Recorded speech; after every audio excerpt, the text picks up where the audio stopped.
সূরা আহকাফের ৩ নম্বর আয়াতে উল্লেখ করা হয়েছে আল্লাহ এই আকাশমণ্ডলী ও পৃথিবী সৃষ্টি করেছেন একটি নির্দিষ্ট সময়ের জন্য। অর্থাৎ বলা হচ্ছে সবকিছুই একদিন ধ্বংস হয়ে যাবে।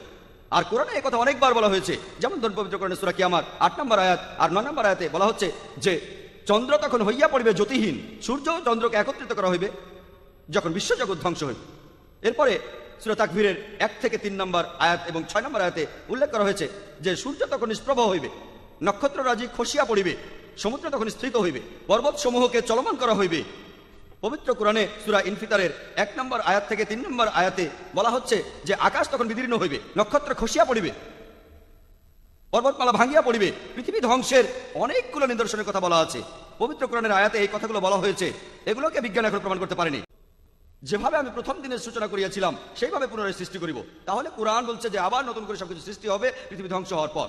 বিজ্ঞানের ব্যাপারে কিছু জানে না। কোরআন